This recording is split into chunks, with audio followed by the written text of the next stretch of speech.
Indo British advanced pain clinic నొప్పి మాయం surgery దూరం ఫర్ అపాయింట్మెంట్స్ 9155515563.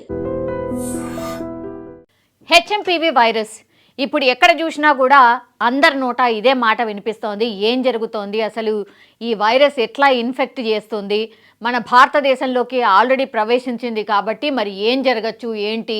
ఒక దిక్కేమో లాక్డౌన్ అని మాట్లాడుతున్నారు, ఇంకో దిక్కేమో అసలు ఏం జరుగుతుంది, మళ్ళీ ఇట్లనే హాస్పిటలైజ్ కావాలన్నా, అసలు దీని సిమ్టమ్స్ ఏంది, ఇట్లా రకరకాలుగా మాట్లాడుతున్నట్టు టైంలో ఇప్పుడు ఏకంగా ఒక బాంబ్ బ్లాస్ట్ లాంటి వార్త ఇది.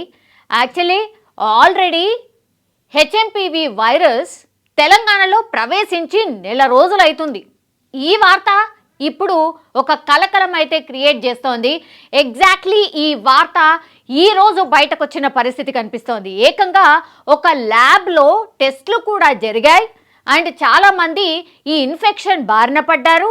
ఆ తర్వాత హాస్పిటలైజ్ అయినరు, ఆ తర్వాత వాళ్ళు డిశ్చార్జ్ కూడా అయినటువంటి సిచ్యువేషన్ అయితే కనిపిస్తోంది.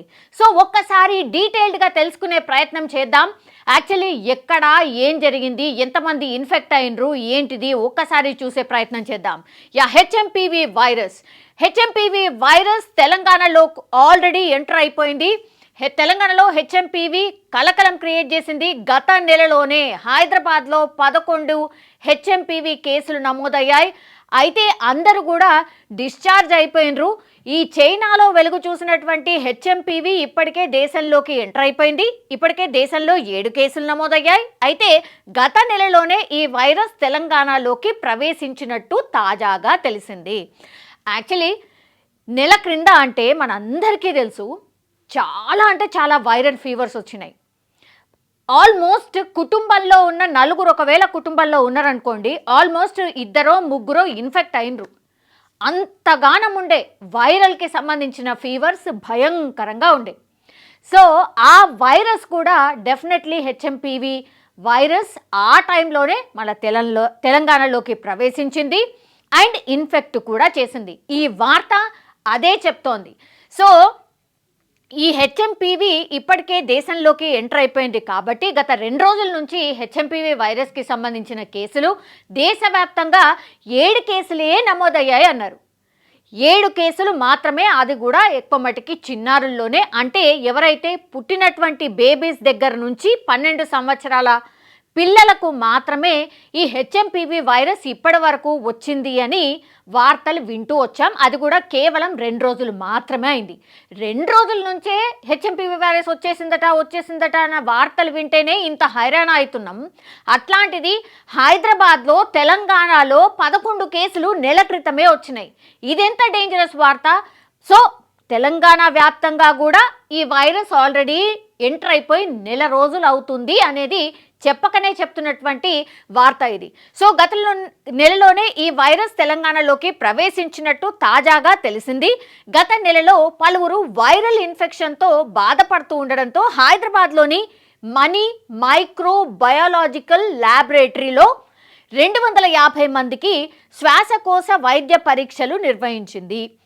అందరికీ డౌట్ రావచ్చు, ఇప్పుడు హైదరాబాద్లో ఈ మనీ మైక్రో బయాలజికల్ ల్యాబొరేటరీ ఎక్కడుంది అని. యాక్చువల్లీ నేను గూగుల్ సర్చ్లో చేసినప్పుడు ఈ మనీ మైక్రో బయాలజికల్ ల్యాబొరేటరీ అమీర్పేట్లో ఉంది.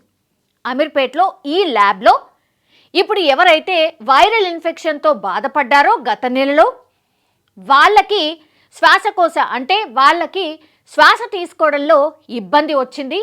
అందుకని ఈ ల్యాబొరేటరీలో టెస్ట్ చేసిండ్రు. ఎంతమందికి? 250 మందికి టెస్ట్ చేస్తే ఇప్పుడు ఎంతమందికి తేలిందో ఒకసారి చూద్దాం. 258 మందికి శ్వాసకోశ వైద్య పరీక్షలు నిర్వహించారు. వాటిలో 205 మందికి ఎగువ శ్వాసకోశ సమస్యలు ఉన్నట్టు వైద్య పరీక్షల్లో తేలింది. 258 మందికి శ్వాసకోశ వైద్యులు నిర్వహించారు. అందులో ఎంతమందికి శ్వాసకోశ సమస్యలు ఉన్నాయి? 205 మంది. అంటే చాలా ఎక్కువగా, ఆల్మోస్ట్ ఇక నాకు తెలిసి 80% మందికి శ్వాసకోశ సమస్యలు ఉన్నాయి. వీటిలో 11 శాంపిల్స్లో హెచ్ఎంపీవీ పాజిటివ్ అని తేలిందని మనీ మైక్రో బయాలజీ ల్యాబొరేటరీ పేర్కొంది. ఇక్కడ రేషియో చూడండి ఒక్కసారి. శ్వాసకోశ సమస్యలు ఉన్నాయని టెస్ట్ చేస్తే 258 మందికి, అందులో 205 మందికి శ్వాసకోశకు సంబంధించిన సమస్యలు ఉన్నాయి. అందులో హెచ్ఎంపీవీ వైరస్ ఎంతమందికి ఉంది? 11 మందికి మాత్రమే ఉంది. శ్వాసకోశ సంబంధ వ్యాధులు ఎవరికైతే ఉంటాయో వాళ్ళందరికీ హెచ్ఎంపీవీ వైరస్ అనేది లేదు. ఇది నిర్ధారణ అయిన పరిస్థితి. బికాస్ ఇది ఒక ల్యాబ్లో టెస్టులు చేసిన తర్వాత ల్యాబొరేటరీ విడుదల చేసినటువంటి గణాంకాలు ఇవి ఆషామాషి గణాంకాలు డెఫినెట్లీ కావు. కానీ ఇక్కడ మనం చూడొచ్చు 258 మందికి చేసిండ్రంటే అంటే ఏ రేషియోలో ఆర్ ఎంతమందికి శ్వాస సంబంధ సమస్యలు ఉన్నాయనేది మనకి ఇక్కడ ఒకటి నిర్ధారణ అవుతుంది. తర్వాత అందులో శ్వాసకోశ సమస్యలు ఎంతమందికి ఉన్నాయి? 205 మందికి. అందులో మళ్ళీ హెచ్ఎంపీవీ వైరస్ వీళ్ళందరికీ హెచ్ఎంపీవీ వైరస్కి సంబంధించిన టెస్ట్ చేసిండ్రు. అంటే 258 మందికి వేసిండ్రు. అందులో ఎంతమందికి వచ్చింది? 11 మందికి హెచ్ఎంపీవీ పాజిటివ్ అని తేలింది. ఇది ఒకట. ఆ తర్వాత ఏం జరిగింది? వైరస్ పాజిటివ్గా తేలిన వాళ్ళందరూ ఇప్పుడు డిశ్చార్జ్ అయ్యారని అధికారులు తెలియజేస్తున్నారు. హెచ్ఎంపీవీ వైరస్ కొత్తదేం కాదు. ప్రజలు ఆందోళనకు గురి కావాల్సిన అవసరం లేదు. సుదీర్ఘకాలంగా హెచ్ఎంపీవీ వైరస్ భారత్లో ఉందని భారత వైద్య పరిశోధన మండలి ఐసీఎంఆర్ ప్రకటించింది.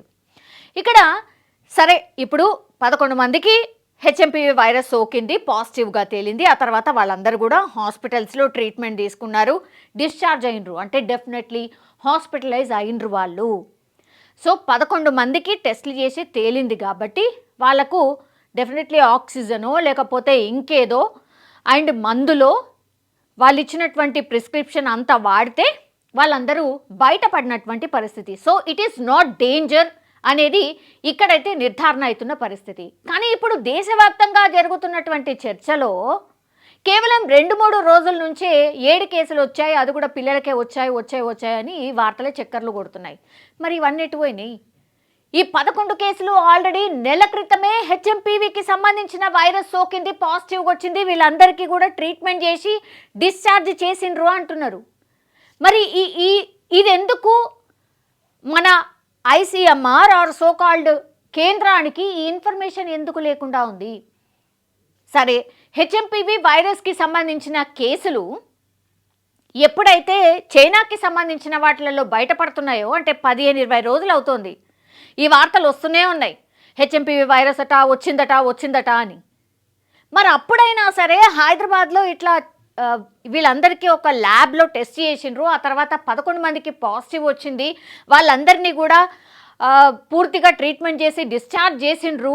అసలు ఏం జరిగింది ఏంటి అనే వార్త గత 2-3 రోజుల నుంచి కూడా ఇంత కేంద్రం స్పందిస్తోంది, వైద్య ఆరోగ్య శాఖ మంత్రులు స్పందిస్తున్నారు కేంద్రానికి సంబంధించి. అయినా సరే ఈరోజు అంటే 3-4 రోజుల తర్వాత ఈ వార్త బయటకు వచ్చిన తర్వాత నిజంగా షాకింగే. ఎందుకంటే హైదరాబాద్లో 11 కేసులు అంటే ఆషామాషి వ్యవహారం కాదు. ఓన్లీ హైదరాబాద్లో 11 కేసులు టెస్టులు చేస్తే వచ్చినాయి. మరి మిగతా రాష్ట్రాలలో కూడా ఈ వైరల్ ఫీవర్స్ చాలా ఎక్కువగా వచ్చినాయి. అన్ని రాష్ట్రాలలో ఈ సమస్య ఉండింది. బికాస్ సీజన్ మారేటప్పుడు ఈ వైరల్ ఫీవర్స్ వస్తూ ఉంటాయి. మరి అన్ని రాష్ట్రాల్లో చెక్ చేస్తే మరి హెచ్ఎంపీవీ వైరస్ మన భారతదేశంలోకి ప్రవేశించి ఎంతకాలం అయింది? అసలు చైనాకి సంబంధించిన వార్త ఏదైతే హెచ్ఎంపీవీ వైరస్ సోకిందట, హాస్పిటల్స్ ఫుల్ అవుతున్నాయట అనే వార్త రాకంటే ముందే నెల కిందనే మనకి హెచ్ఎంపీవీ వైరస్ వచ్చింది. ఇవన్నిటికీ నిజంగా క్వశ్చన్ మార్క్స్ ఇవన్నీ కూడా. ఇందులో నుంచి ఎవరైతే చనిపోయినరు అన్న వార్తనైతే ఎక్కడ బయటకు రాలేదు. అందరికీ ట్రీట్మెంట్ చేసిండ్రు, వాళ్ళందరూ కూడా ఇంటికి వెళ్ళిపోయినరు అని మాత్రమే చెప్తున్నారు. ఇది ఇన్ఫర్మేషన్. మరి దీని బేస్డ్గా అసలు వీళ్ళకు హెచ్ఎంపీవీ టెస్ట్ ఏం చేసిండ్రు, ఏం చేస్తే పాజిటివ్ వచ్చింది జనాలకు అసలు ఇంతవరకు తెలియదు. కరోనా టెస్ట్ అంటే సరే స్వాబ్ తీసుకున్నారు, అది తెలుసు కరోనాకి ఏం చేయాలి, ఏం టెస్ట్ చేయాలి అనేది. అసలు హెచ్ఎంపీవీ వైరస్ సోకిందా లేదా, అసలు ఏం టెస్ట్ చేస్తారనేది తెలియదు. అసలు ఇంతవరకు కూడా తెలియదు. గైడ్ లైన్స్ రాలేదు, అసలు ఏ ఇన్ఫర్మేషన్ కూడా ఇంకా బయటకే రాలేదు. భారతదేశ వ్యాప్తంగానే ఈ 3 రోజులలో 7 పాజిటివ్ కేసులు వచ్చినాయి అంటేనే అమ్మో అంటున్నాం. హైదరాబాద్లో ఏకంగా 11 కేసులు నెల క్రితమే వచ్చినాయి. మరి దీన్ని ఏమనాలి? అంటే ఇప్పుడు తెలంగాణ వ్యాప్తంగా ఆర్ తెలంగాణ జనాల మధ్యలో హెచ్ఎంపీవీ వైరస్ ఉన్నట్టు లెక్క. 258 మంది ఒకవేళ వీళ్ళు శ్వాసకోశ సంబంధిత వ్యాధులతోని ఈ ల్యాబ్ ఓన్లీ, ఇది కూడా ఒకటి గుర్తుపెట్టుకోండి, ఓన్లీ ఈ ల్యాబ్కి వచ్చినటువంటి టెస్టులు అంటే అన్ని హాస్పిటల్స్ దగ్గర నుంచి తీసుకొచ్చి కలెక్ట్ చేసి ఈ శ్వాసకోశ వైద్య పరీక్షలు నిర్వహించిందా, లేకపోతే వాళ్ళకిచ్చి వాళ్ళే ఇప్పుడు ఈ ల్యాబ్కి పోయి టెస్ట్ చేసుకున్నారా? ఇది ఇంకో క్వశ్చన్. మరి మన వైద్య ఆరోగ్య శాఖకు కూడా ఇది తెలియకుండా ఉందా? ఏమో అసలు చాలా అంటే చాలా డౌట్స్ అండ్ చాలా క్వశ్చన్స్ రేజ్ అవుతున్నాయి. ఒకటి ఏంటంటే సంతోషించదగ్గ విషయం ఏంటంటే లాక్డౌన్ అనో, ఊర్లో పోయినోళ్ళు ఇక రావద్దనో, సంక్రాంతి తర్వాత లాక్డౌన్ అనో ఇదంతా ఏం కాదు. అసలు ఆ వార్తలన్నీ కూడా ఫేక్ అనుకోవచ్చు దీన్ని బట్టి చూస్తే. నెల క్రితమే మనకు హెచ్ఎంపీవీ వైరస్ వచ్చిందంటే మనకి ఎవరికి ఏం కాలేదు కదా, జస్ట్ వైరల్ ఫీవర్ లాగా వచ్చింది, ఫ్లూ లాగా వచ్చింది, మందులు వేసుకున్నాం, ఆ తర్వాత ఎవ్రీథింగ్ ఈజ్ ఆల్ రైట్, అందరం బాగానే తిరుగుతున్నాం, అన్ని పనులు బాగానే చేసుకుంటున్నాం. సో చైనాలో వచ్చినటువంటి ఈ హెచ్ఎంపీవీ వైరస్ ఏదైతే ఉందో అది డేంజరస్ కాదు అనే విషయం నిర్ధారణ అయినట్ట. ఇప్పుడు దీన్ని బట్టి చూస్తే మనం ఏం అర్థం చేసుకోవాలా? ఓన్లీ తెలంగాణలో ఇది బయటపడింది అనే వార్త వచ్చింది, మిగతా రాష్ట్రాల్లో కూడా డెఫినెట్లీ ఈ హెచ్ఎంపీవీ వైరస్ ఆల్రెడీ స్ప్రెడ్ అయ్యి ఉంటుంది, చాలామందికి వచ్చి పోయి కూడా ఉంటుంది, అయినా మనకు తెలీదు. ఇది అసలు సమస్య.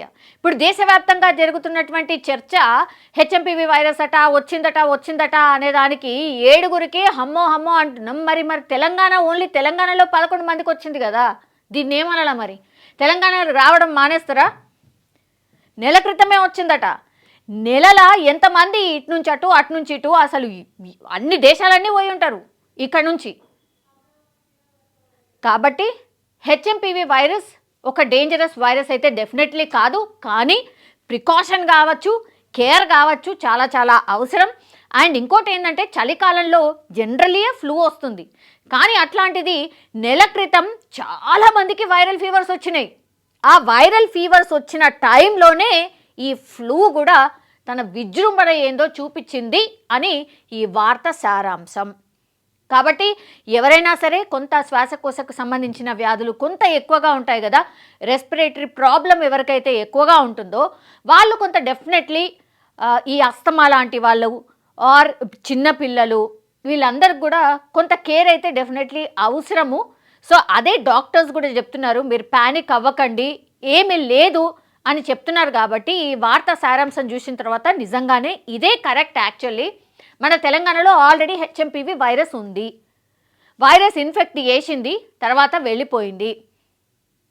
కాబట్టి టెన్షన్ ఏమీ లేదు అని అనుకోవచ్చు. అయినా ఈ మాస్కులు కానీ, హ్యాండ్ వాష్ కానీ, హైజీన్ పాటించడం కానీ ఇదైతే చాలా చాలా ముఖ్యం. ఇదైతే ఈ వార్తను చూసిన తర్వాత మనకైతే అర్థమవుతున్న పరిస్థితి. సో కొంత టెన్షన్ అయితే లేదు, రిలాక్స్ అవ్వచ్చు.